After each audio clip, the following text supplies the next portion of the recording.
Hello dear learners, welcome back to Abit Shiksha. Today's daily news capsule is brought to you by Abit Shiksha. So let us begin. आज के जो हमारे important articles है, first is regarding AFSPA. There is one news that has come regarding AFSPA. So ये थोड़ा सा important रहेगा हमारे लिए. मणिपुर में जो है और भी additional areas में AFSPA जो है लगाने की बात कर रहे हैं. AFSPA क्या है? Armed Forces Special Powers Act. It gives a great power to the armed forces. और जहाँ पे भी AFSPA लगा रहता है वहाँ पे आर्मी का कंट्रोल बहुत ज़्यादा हो जाता है और वहाँ पे पावर्स भी बहुत ज़्यादा दिया जाता है टू दी आर्म्ड फोर्सेस. तो यहाँ पर मणिपुर में ये बहुत सारी जगहों पर और ज़्यादा इंक्लूड करने की बात जो है यहाँ पर की जा रही है, डिमांड कर रही है आर्मी जो है इस तरीके से डिमांड कर रही है ताकि हमारे जो रीजन है जो भी those regions which are kind of those which are affected we can say or impacted due to militant activities, उन जगह को हम कंट्रोल पे ला सके. तो AFSPA के रिगार्डिंग न्यूज़ आया है. सेकेंड इज एक्स, जो फॉर्मली जिसको हम ट्विटर कहते थे, उन्होंने जो है चैलेंज किया है कंटेंट ब्लॉकिंग को लेकर, जो कि आर्टिकल 69A के तहत होना चाहिए था लेकिन 73A के तहत जो है यहाँ पर हो रहा है. उसके कारण जो है यहाँ पर एक्स ने जो है ये कंप्लेन दर्ज किया है in the high court of तो मतलब वहाँ के जो है मैसूर में, आई थिंक मैसूर में जो है उन्होंने कर्नाटका में बेसिकली वहाँ पर जो है उन्होंने चैलेंज किया है regarding this blocking that has happened. And last news for the day is the challenge of policing digital giants. Competition commission of India के बारे में यहाँ पर डिस्कस किया जाएगा कि कैसे कंपटीशन कमीशन ऑफ इंडिया जो है how it polices the giants like Meta पे जो है एक फाइन जो है वो काफ़ी बड़ा दिया है because they shared the personal data of via WhatsApp Facebook and Instagram से बहुत सारे डेटा जो है वो बहुत सारे लोगों के पास जो है बहुत सारी कंपनीज़ के पास दे दी गई है, जिसके कारण जो है आप एक टर्म सुनेंगे हाइपर एडवर्टीजमेंट. ठीक है, हाइपर एडवर्टीजमेंट जो है ये आपको सुनने को मिलेगा. ये एक टर्म जो है ये यूज़ किया गया है. ठीक है, तो ये तीनों न्यूज़ आज के इंपॉर्टेंट है. Let us begin one after another. First is army seeks inclusion of additional areas in Manipur under AFSPA. Manipur में जो है जो आपके प्रेसिडेंट रूल लगने के बाद they have demanded that they want more regions under AFSPA control. ठीक है, at a review meeting chaired by union home ministry on Wednesday the army sought the inclusion of additional police stations limit in Manipur valley districts within the ambit of arm forces special powers act, a senior government official told Hindu. यहाँ पर जो है बहुत सारे police station, I think 16 या 17 police station जो है AFSPA के कंट्रोल में है, बट अब वो चाहते हैं कि और सारे पुलिस स्टेशन जो है AFSPA के कंट्रोल में आ जाए. यहाँ पर जो है प्रेसिडेंट रूल अंडर आर्टिकल 356 लगाया गया है. The government is not suspended yet, but यहाँ पर जो है डिसोल्यूशन नहीं हुआ है, गवर्नमेंट को सस्पेंड करके रखा हुआ है. ठीक है, डिसोल्यूशन नहीं हुआ है पर गवर्नमेंट को सस्पेंड करके रखा हुआ है. And governor has taken over riding powers. ठीक है, आर्टिकल 356 पढ़ा होगा तो ज़रूर में समझ में आ रहा होगा what I am trying to make you guys understand. On November 14, 2014, 19 police stations and in 7 districts of Manipur, the AFSPA was reimposed in their jurisdictions of 6 in 5 districts. ठीक है, अगर आप देखें 7 डिस्ट्रिक्ट्स में जो है नवंबर 2024 में 7 डिस्ट्रिक्ट्स जो है वहाँ पर यहाँ पर जो है AFSPA लगाया गया था. और उसके बाद और 6 डिस्ट्रिक्ट्स में जो है और 6 रीजन्स में जो है AFSPA लगाया गया था by due to the ethnic violence, जो कि मई 2003 में जो है ये वायलेंस हुआ था. उसके कारण जो है जो मणिपुर का इशू है उसके कारण जो है बहुत सारे पुलिस स्टेशंस पे AFSPA का रूल जो है लगाया गया था. The AFSPA was withdrawn from the limits of all valley police station in April 1, 2022 and April 21, 2023 amid N improved security situation. AFSPA जो है 2022 और 2023 के समय पे रिमूव कर दिया गया था. ठीक है, लेकिन बाद में फिर से इसको रीइम्पोज किया गया. The disturbed area notification for the hill districts in Manipur has been periodically extended with the last one issued on September 26, 2024. जो डिस्टर्ब्ड एरिया का जो नोटिफिकेशन है बहुत सारे जगह से हटा दिया गया है, लेकिन सितंबर 2024 में जो है यहाँ पर एक जगह पे अभी भी AFSPA जो है वो कंटिन्यू जो है वो कर रहा था. ठीक है, एक बार जो है ये AFSPA मतलब डिस्टर्ब्ड एरिया जो है ये घोषित किया गया था ड्यूरिंग September 26 of 2024.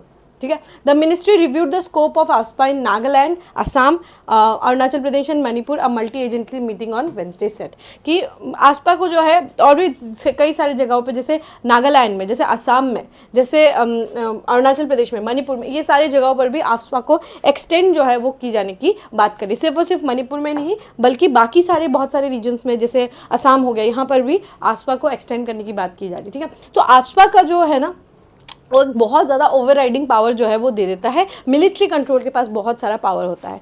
तभी आफ्सपा को बहुत बार क्रिटिसाइज़ किया जाता है कि वो डायरेक्टली 19 जो आर्टिकल 19(1) जो है उसका डायरेक्टली हनन करता है, specially 19 clause 1 sub clause B का बहुत ज़्यादा ये हनन करता है, और साथ ही 1 का ए का भी वो करता है। ठीक है, डायरेक्टली जो है इम्प्लीकेशंस है उसके article 19 clause 1 sub clause A और बी का जो है डायरेक्टली ये इम्प्लीकेट करता है।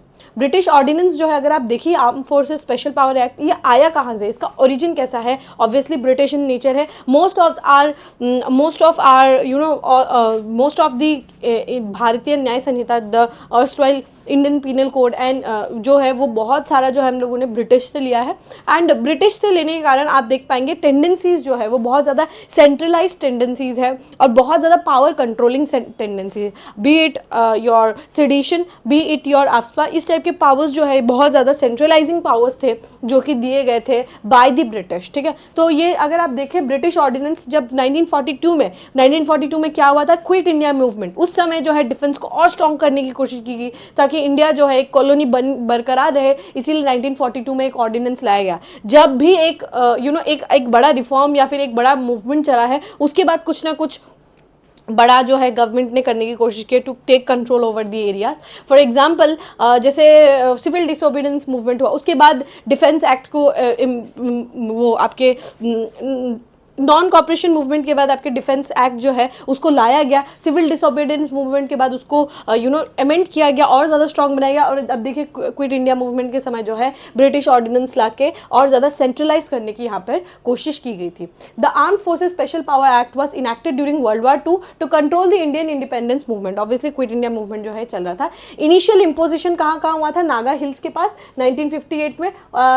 जो भी इंसर्जेंसीज होते थे, जो भी नागालैंड में जो भी इंसर्जेंसीज होते थे, उसको कंट्रोल करने के लिए सबसे first time in independent India AFSPA जो है नागालैंड में लगाया गया था। सेपरेटिस्ट जो मूवमेंट चल रहा था, जो नागा नेशनल काउंसिल जो है ये सेपरेटिस्ट मूवमेंट जो कर रहे थे, उस समय आपके ये पहली बार आफ्सपा जो है लगाया गया था। फिर बाद में 60s से 80s का दौर आते गया। हमारे नॉर्थ ईस्टर्न रीजन में काफ़ी टर्बुलेंस जो है हमें देखने को मिला।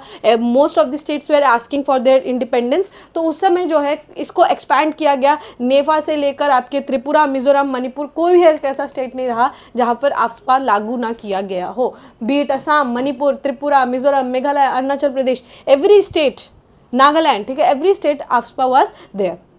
उसको 1990s के समय पे जब एक्सोडस होने लगा आपके कश्मीरी पंडितों का, और जब बहुत ज़्यादा वैलीज़ में बहुत सारा आतंकी हमला होने लगा, तो आफ्सपा को एक्सटेंड करके आपके कश्मीर और जम्मू एंड कश्मीर में भी लगाया गया था। मिलिटेंसी जो है, सेपरेटिस्ट मूवमेंट जो होने लगा from groups like Hizbul Mujahideen या फिर लश्कर तोयबा, ये सारे ग्रुप्स के एक्टिविटीज़ के इंक्रीज होने के कारण इसको जम्मू कश्मीर तक भी एक्सटेंड कर दिया गया। फिर बाद में इसको अमेंड किया गया इन 1972 में, इसको एक बार अमेंड किया गया that allowed the central government to declare any area as disturbed area to apply ASPA without consent from the respective state governments. So you see what we call it in the political science term, we call it centralizing power. ठीक है, federal balance जो है यहाँ पर federal balance with a unitary bias, जिसको हम कहते हैं कि without taking the governments respective state government का आप बिना without even asking them you can directly impose ASPA on any state. ठीक है, the ASPA gives unbridled power to the armed forces and central armed police forces. जो CAPF के जवान हैं और आर्म्ड फोर्सेस के जो जवान हैं उनको अनब्रिडल्ड पावर जो है वो दिया जाता है। कोई भी डिस्टर्ब्ड एरिया है वहाँ पर बहुत ज़्यादा पावर इनको दिया जाता है to kill anyone acting contravention of law. किसी को भी आप मार भी सकते हैं, search any premise without warrant, और ensure protection from prosecution and legal suits without central government sanction. अगर कोई एक्टिविटी होता है, आर्मी के पास पावर है कि वो डायरेक्टली किल कर सके, बट ऐसा करती नहीं ऑब्वियसली, जाके गन चला रही है इन लोगों को मार रही है, ऐसा नहीं है। But in the worst case scenario they can kill without the legal action taken against the armed forces. तो ये है अनब्रिडल्ड पावर जो कि ASPA के तहत प्रोवाइड किया जाता है। The state and union government can issue notification regarding AFSPA. For the states of Arunachal Pradesh and Nagaland, the MHA issues periodic disturbed area notification. जो अरुणाचल प्रदेश और नागालैंड के कुछ एरियाज है वहाँ पर पीरियोडिकली डिस्टर्ब्ड एरिया घोषित किया जाता है, वहाँ पर मिनिस्ट्री ऑफ होम अफेयर्स जो है AFSPA को डिक्लेयर करती है। एक डिस्टर्ब्ड एरिया क्या है? ये डिस्टर्ब्ड एरिया एक ऐसा एरिया है जो कि गवर्नमेंट जो है सेक्शन 3 के अंदर जो है नोटिफाई करती है। It can be invoked in places where the use of arm forces in aid of civil power is necessary. अगर सिविलियन पावर जो है उसको अगर सिविल्स का प्रोटेक्शन करना है, सिविल पावर के साथ हमें आर्म्ड पावर्स भी देना होगा, तो ये अनब्रिडल्ड पावर जो है AFSPA के तहत दिया जाता है। ठीक है, होपफुली आपको ये टॉपिक जो है समझ में आया होगा। The act was amended in 1972। यहाँ पर क्या है कि कोई भी एरिया को जो है हमारे गवर्नमेंट जो है डिस्टर्ब्ड एरिया घोषित कर सकती है। 1972 का अमेंडमेंट में कहा गया था, ये हमें समझ में आया। And area can be disturbed due to differences और disputes between members of different religion, racial, language, regional groups और कास्ट और कम्युनिटीज। कुछ भी डिस्टर्बेंस जो है वो क्रिएट हो रहा है और देखा जा रहा है कि वहाँ पर जो एक सिक्योरिटी का थ्रेट है, तो वहाँ पर AFSPA लागू किया जा सकता है। जैसे इन दिस केस यहाँ पर एक एथनिक कॉन्फ्लिक्ट है बिटवीन कुकीज़ एंड दी मेथीज, तो ये एथनिक कॉन्फ्लिक्ट के बेसिस पे यहाँ पर दिया जा रहा है। ठीक है, अलग अलग जगहों पर अलग अलग, जैसे in Assam there is AFSPA due to militancy activities, similarly in Nagaland also due to militancy activities, लेकिन मणिपुर के केस में इट इज़ एथनिक वायलेंस। तो इस टाइप से डिफरेंट वेरियस एरियाज में अलग अलग कारणों की वजह से AFSPA लागू किया जाता है। द सेंट्रल गवर्नमेंट और the governor of the state और administrator of UT can declare the whole part of the state और union territory as a disturbed area. जैसे in this case of Manipur, it is some areas that has been declared disturbed, लेकिन हर जगह को disturb area नहीं declare किया गया है। लेकिन गवर्नमेंट चाहे तो, या फिर सरकार चाहे तो, या फिर आपका गवर्नर चाहे तो, या फिर एडमिनिस्ट्रेटर चाहे तो पूरे स्टेट में ही डिस्टर्ब्ड एरिया घोषित कर सकते हैं। पूरे स्टेट में AFSPA लागू किया जा सकता है। This is the power of AFSPA। ठीक है, समझ में आया होगा आपको hopefully. Very important, you have to be very very careful about this topic. ठीक है, एंड बहुत ज़्यादा कंट्रोवर्शियल है AFSPA अपने आप में।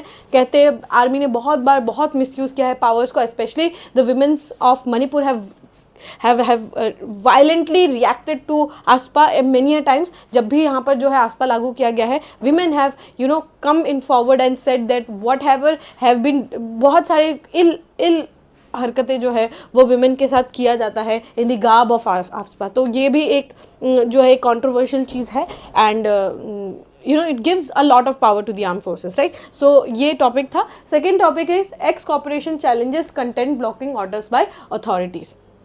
तो यहाँ पर क्या है, लीगल चैलेंज जो है 79(3) के तहत जो है यहाँ पर आप जो है श्रेया सिंघल केस, अगर आपने पढ़ा हो श्रेया सिंघल केस, तो 69A के तहत जो है आप जो है कोई भी चीज़ को आप मतलब हटा नहीं सकते हैं कि आप जो है गवर्नमेंट के खिलाफ बोल रहे हैं, you are criticizing the government, लेकिन आपको जो है पुलिस चार्ज करके ले जाती है। ठीक है, जो आपका 69A है उसके तहत जो है ऐसे उठा के लेके जाते हैं। लेकिन श्रेया सिंघल केस में जो है इसको रिवर्स किया गया, जिसमें क्या कहा गया है कि अगर गवर्नमेंट के खिलाफ आप क्रिटिक कर रहे हैं, ठीक है, क्रिटिक कर रहे हैं, तो आपका ये कंटेंट को ब्लॉक किया जाना इज़ अनकॉन्स्टिट्यूशनल। ये श्रेया सिंघल का जो है लैंडमार्क जजमेंट था, इसमें ये कहा गया था। तो इसमें एक्स कॉर्पोरेशन एक्स जो है, जो ट्विटर है, उसने क्या चैलेंज किया है उसको हम समझने की कोशिश करते हैं। ठीक है, यहाँ पर क्या है कि ऐसे तो इट इज़ जस्ट अलाउड कि आपको सेक्शन 69A के तहत ही आप कोई कंटेंट को ब्लॉक कर सकते हैं। ठीक है, सेक्शन 69A के तहत ही जो है आप कोई कंटेंट को ब्लॉक कर सकते हैं। लेकिन यहाँ पर गवर्नमेंट ने 79(3)B का यूज़ करके कंटेंट एक्स का, ट्विटर का जो कंटेंट है बहुत सारा ब्लॉक किया है। तो इसी के लेके चैलेंज जो है ये चल रहा है in the court of, I think in the यहाँ पर क्या है, कर्नाटका हाई कोर्ट में ये चल रहा है। ठीक है, तो X corporation formerly known as Twitter, ठीक है, इसको क्या बोला गया है, वो लोग हाई कोर्ट गए हैं कि यूनियन और स्टेट गवर्नमेंट क्या कर रहे हैं, ब्लॉक कर रहे हैं बहुत सारा कंटेंट को फ्रॉम दी ट्विटर। ठीक है, एक्स से जो है बहुत सारा गवर्नमेंट जो है वो क्या कर रही है, बहुत सारा कंटेंट जो है एक्स से ब्लॉक कर रही है। The company is opposing the centre's news Sahyog portal, terming it as censorship portal which allows all government agencies from union ministries down to local police station to issue blocking orders using a union government issued template. यहाँ पर क्या है कि सहयोग portal जो है ये government government central government ने बनाया है, और सेंट्रल गवर्नमेंट का इसको क्या कह रहे हैं, एक्स के लोग इसको सेंसरशिप पोर्टल कह रहे हैं, बिकॉज एक कॉमन टेम्पलेट या फिर एक कॉमन गार्ड की सिक्योरिटी हैम्पर हो रहा है, ये कह के बहुत सारे कंटेंट को डिलीट किया जा रहा है, ब्लॉक किया जा रहा है फ्रॉम दी एक्स। और यहाँ पे बहुत बड़ा क्वेश्चन जो है, ये सेंसरशिप का क्वेश्चन जो है यहाँ पर राइज होता है। The court will hear the petition on March 27th. X Corporation has asked the court to direct the government that orders to block any only be issued under the section 69 of the IT Act and not by invoking 79(3)(b of the Act. यहाँ पर सरकार ने जब landmark Shreya Singhal का जब judgement आया था, उसमें क्या कहा था, अगर आपको कोई भी कंटेंट को ब्लॉक करना है, then you can only use 69A of the IT act of 2000 and you can not invoke 79(3)(b of the act. आप 79(3) को यूज करके आप कंटेंट को ब्लॉक नहीं कर सकते। लेकिन गवर्नमेंट यहाँ क्या कर रही है, ये 79(3)(b का यूज करके बहुत सारा कंटेंट को यहाँ पर ब्लॉक कर रही है। This X said in its petition violated the Supreme Court's 2015 landmark Shreya Singhal judgment, which declared that a content should only be censored by a court or under 69A of the Act. आप सिर्फ 69A के तहत ही कोई censorship जो है वो डाल सकते हैं, 79(3)(b को इन्वोक करके आप censorship नहीं, कोई भी कंटेंट पे आप सेंसरशिप नहीं डाल सकते।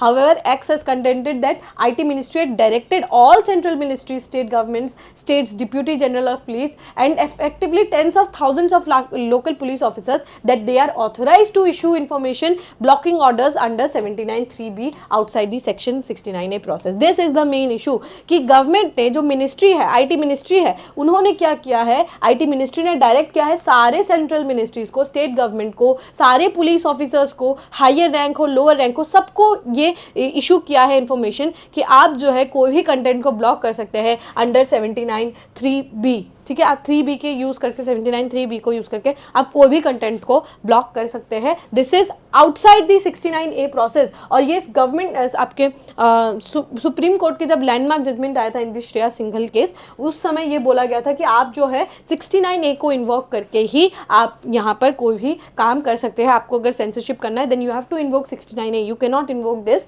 79(3)(b। ठीक है, MeitY has provided all central and state government agencies template blocking order to issue these unlawful information blocking orders, the police said. यहाँ पर क्या है, वो टेम्पलेट ब्लॉकिंग कर रहे हैं। ठीक है, मतलब कोई एक रीजन यूज करके वो सारे जो कंटेंट्स है उनको एक के बाद एक जो है ब्लॉक जो है डायरेक्टली कर रहे हैं। Under 69A blocking process, X said the government must comply with the safeguards of the prohibition to block information affecting sovereignty and integrity of India, defense of India, security of state. 69A के तहत आप तभी blocking कर सकते हैं जब आपका कोई बातें आपकी या कोई कंटेंट जो है वो डायरेक्टली सिक्योरिटी को थ्रेट पहुंचा रहा है, डायरेक्टली सॉवरेनिटी को थ्रेट पहुंचा रहा है, डायरेक्टली हमारे डिफेंस को थ्रेट पहुंचा रहा है। But it can block any unlawful information under any law in pursuant of section 79(3)(b without any safeguards whatsoever. कोई भी safeguard यहाँ पे नहीं दिया जा रहा और डायरेक्टली सरकार के पास ये पावर है कि वो डायरेक्टली यहाँ पर ब्लॉक कर सकती है। X said that on Metis instruction the Ministry of Home Affairs has also created online censorship portal, जिसको हम सहयोग कह रहे हैं। ठीक है, where the central and state agencies and local police officers can issue blocking orders under 79(3)(b जो कि आउटसाइड है 69A के प्रोसेस के बाहर। वेरी वेरी इंपॉर्टेंट कि सहयोग पोर्टल जो है डायरेक्टली ब्लॉक कर सकता है कोई भी आपके कंटेंट को 79(3)(b से आप का यूज़ करके आप जो है कोई भी कंटेंट को हटा सकते हैं। ये आउटसाइड है 69A के प्रोसेस के बाहर। Sahyog portal has been developed to automate process of sending notices to intermediaries by appropriate government और its agencies under IT act of 2000 to facilitate the removal or disabling of access to any information, data or communication link being used to commit an unlawful act. ये है कहता है आपका सहयोग portal. सहयोग portal को क्यों बनाया गया था?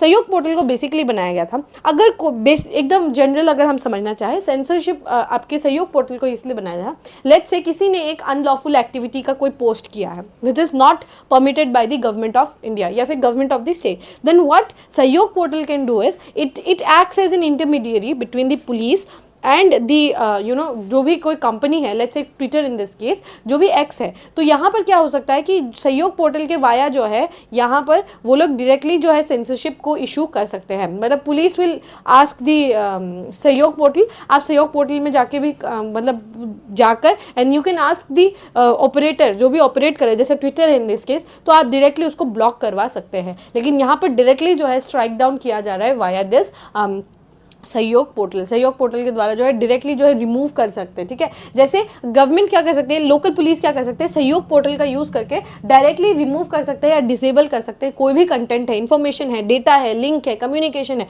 कुछ भी हो उसको डायरेक्टली डिसेबल या डायरेक्टली रिमूव भी कर सकते हैं। एंड यही कर रही है एक्स के खिलाफ, एक्स के साथ भी जो है गवर्नमेंट यही कर रही है कि डायरेक्टली वो रिमूव कर रहे हैं फ्रॉम दिस पोर्टल। ठीक है, ये जो पोर्टल है सहयोग पोर्टल, वहाँ से डायरेक्टली जो है सारा इन्फॉर्मेशन रिमूव कर रहे हैं यूजिंग दिस 79(3)(b। ठीक है, तो समझ में आ गया होगा, this is the main issue. और यहाँ पर 27, ये मुझे लगता है ना एक इंपॉर्टेंट टॉपिक इसीलिए हो सकता है बिकॉज सेंसरशिप पे, OTT रेगुलेशंस पे, ये सब पे बहुत ज़्यादा टॉक ऑफ द टाउन है ना, तो इसीलिए you must understand, you must read it. ठीक है, मुझे लगता है कि ये क्वेश्चन में मेंस में आने का बहुत चांसेस है, specially in GS2 and GS4, तो ये बहुत आने का चांसेस है। So you must be prepared. IT act अपने आप में इंपॉर्टेंट है और IT एक्ट पे पहले भी क्वेश्चन आया, so we must prepare ourself beforehand. ठीक है, तो ये लास्ट न्यूज़ है, the challenge of policing digital giants. यहाँ पे कॉर्पोरेशन कमीशन ऑफ इंडिया की बात जो है यहाँ पर कर रहे हैं। ठीक है, कॉर्पोरेशन कमीशन ऑफ इंडिया ने जो competition commission, not corporation, sorry my mistake, competition commission of India जो है उन्होंने क्या किया है, फाइन लगाया था किसके ऊपर, मेटा के ऊपर लगाया था 213 करोड़ का, मतलब ऑलमोस्ट 214 करोड़ का जो है यहाँ पर इम्पोज किया था fine, and forcing several behavioural remedies on Meta पे जो है 213 करोड़ का फाइन जो है, पेनल्टी है, ये लगाया है कंपटीशन कमीशन ऑफ इंडिया ने। ठीक है, this included 5-year ban on sharing user data collected on WhatsApp and other Meta companies such as Facebook, Instagram and advertising purposes, for advertising purposes. यहाँ पर पेनल्टी के साथ साथ ये भी कहा है मेटा को कि वो भी कोई भी 5 साल तक कोई भी डेटा को शेयर नहीं कर सकते, वो जो कुछ भी कलेक्ट किया जा रहा है फ्रॉम व्हाट्सएप और फेसबुक और इंस्टाग्राम से, आप कोई भी डेटा किसी भी कंपनी को शेयर नहीं कर सकते। अभी क्या होता है, whenever you are using YouTube let's say, और whenever you are using Instagram let's say, तो इंस्टाग्राम के पास कैसा है कि उसका जो AI मॉडल है it's very strong, it understand if you search for let's say cricket bat. ठीक है, तो क्रिकेट बैट अगर आपने सर्च नहीं भी किया and if you are just looking and you have liked one cricket bat का पिक्चर, it will show you numbers and numbers of cricket bats, एक साथ में बहुत सारे क्रिकेट बैट्स जो है वो आपको रिकमेंड करेगा। It is so cutting edge technology and so powerful technology यहाँ पर यूज़ की जा रही है कि आपके एक लाइक से उसको पता चल जाएगा, एक टारगेट आपको करने लगेंगे with let's say cricket bat only. ठीक है, यहाँ पर क्या है, इंटर्न इसके साथ जो है मेटा ने अप्रोच किया है national company law appellate tribunal, जिसको हम NCLAT कहते हैं, जो अपील करता है CCI ऑर्डर्स के खिलाफ। ठीक है, आपको अगर अपील करना है तो आपको ऐसे ही होना होगा, CCI के ऑर्डर्स के खिलाफ आप NCLAT के पास ही जा पाएंगे, that is national companies law appellate tribunal. आपको वर्डिक्ट मिला, आप उसको अपील करना चाहते हैं, then you have to go to this appellate tribunal. The NCLAT on January 23, 2025 granted a stay on 5-year ban from sharing user data and the penalty subject to Meta depositing 50% of the total penalty। यहाँ पर क्या है, Meta के ऊपर जो है NCLAT ने क्या कहा है कि मेटा जो है पूरा ना दे, लेकिन उनके ऊपर वो जो बैन जो लगाया गया था 5 साल का वो भी हटा दिया और बोला कि यहाँ पर आप पूरा पेनल्टी नहीं भरेंगे, आप ये जो अमाउंट है 213 करोड़ रुपीज़ का जो पेनल्टी है उसका आप 50% जो है वो पेनल्टी जमा करेंगे। ठीक है, the CCI order found the privacy policy update introduce by Meta subsidiary WhatsApp in 2021 was an abuse of dominant position in over the top messaging services for smartphones and online display advertising markets in India. यहाँ पर क्या है, competition commission को लगा है कि जो भी 2021 में आपने देखा बहुत फीचर्स चेंज हो गए, राइट। अब जो है आप स्टेटस वगैरह देख सकते हैं, कम्युनिटी वगैरह खोल सकते हैं, एडवर्टाइज का आपको बहुत मैसेज आता होगा from let's say example Amazon या फिर मिंत्रा, ये सब से आपको बहुत मैसेजेस आता होगा। तो ये काइंड ऑफ एक मैसेजिंग ऐप की जगह जो है यहाँ पर बहुत ज़्यादा हाइपर एडवर्टाइजिंग जो है ये चल रहा है, और ये डोमिनेंट पोजिशन कौन यूज़ कर रहा है, Meta, which is killing the other smaller growing कोई भी अगर एक ग्रोइंग ऐप है तो उसको डायरेक्टली एक किल करता है, ठीक है। This update required user to mandatorily consent to expand data sharing, allowing Meta to provide access to such data all of the to all of its other platforms, forcing user to accept a data sharing agreement to take it or leave it basis, combined with competitive advantage this data provides in online digital display advertising constitute an abuse of dominant position. I want you guys to focus on this line, ठीक है। यहाँ पर क्या है कि हमारे साथ क्या हुआ है कि हमारे साथ यहाँ पर क्या किया जा रहा है कि जो मेटा जैसी कंपनीज है व्हाट्सएप में है, अभी हमें हमारे लिए तो ये इंपॉर्टेंट है ना, for data sharing also, for anything any purpose we are using WhatsApp, we are using Instagram on our daily basis, right. So what is happening is they have made this mandatory एक आपके साथ मतलब एक agreement जो है वो बनाया गया है कि हम आपसे डेटा हम आपका कलेक्ट करेंगे, हम आपका डेटा शेयर भी करेंगे। If you want to take it और you want to leave it you can leave it. तो इस टाइप के जो टेक इट और लीव इट बेसिस पे जो है मेटा जो है अपने जो पॉलिसीज़ है उसको बना रही है, जो कि अपना डोमिनेंट पोजीशन का एब्यूज़ है ये कह के सीसीआई ने जो है यहाँ पर फटका मारा है, उनको पेनल्टी लगाया था और 5 साल का बैन भी जो है ये लगाया था। The updated policy was viewed as a strategy to strengthen the market power of WhatsApp, potentially harming competition and hindering other messaging platform from competing on equal terms. Very true कि other जो messaging companies है उनको directly ये hinder करता है और उनके growth पे ये डायरेक्टली हिंडरेंस जो है ये प्रोवाइड करता है। In 21st century, the economy has become digital and data is the new oil. But unlike oil, data is the virtually limitless. Data जो है data is the new oil. It's the new phrase that we use कि data जो है जिसके पास data है, data is king ऐसा भी हम कहते हैं। तो data जो है it is virtually limitless है आपके पास अगर थोड़ा किसी एक ग्रुप का भी अगर आपके पास data है, you can directly manipulate, directly या indirectly आप जो है पूरा manipulate कर सकते हैं, पूरा foundational role play करता है data, right? Now it is the foundational role of every market that exists in the entire world, ठीक है।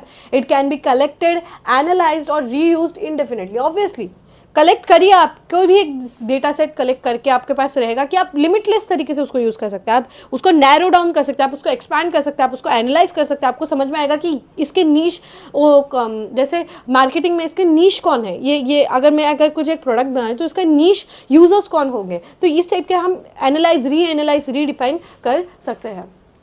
जो ये इस डेटा जो है डेटा को एक यूनिक कैरेक्टरिस्टिक्स देता है और एडवांटेजेस भी है। जिसके पास ज़्यादा डेटा है he is the king maker, ठीक है। Data is both source and enabler of dominance in digital markets. Obviously समझ में आ रहा होगा कि डिजिटल मार्केट में डेटा जो है वो बिल्कुल किंग मेकर के रूप में काम करता है। Platform such as Meta leverage a vast pool of collected from billions of user to refine algorithms, hyper targeted advertising and create personalize experience, thereby locking consumers into their ecosystem. बहुत सही, आपके brain के साथ इस तरीके से खेला जाता है ना कि आप कंटिन्यूअसली उसको यूज़ करते रहेंगे। It's a spiral like a thing, ठीक है। तो आप बहुत पर्सनलाइज एक्सपीरियंस कराते हैं, वो हमें हाइपर टारगेटिंग करते हैं एडवर्टाइजमेंट का, रिफाइन करते हैं अपने एल्गोरिदम्स को, तो और वो इसी कारण जो है हम पूरा बहुत ज़्यादा एंगेज हो जाते हैं। This dominance is further amplified by data driven network effects where more user generates more data, enhancing the platform's value and deterring competitors. जिसके पास ज़्यादा यूजर्स होंगे उसके पास ज़्यादा डेटा होगा, उसके पास ज़्यादा एडवर्टीजमेंट्स आएंगे, बाकी छोटे जो प्लेयर्स हैं वो अपने आप ही खत्म होते हुए चलेंगे।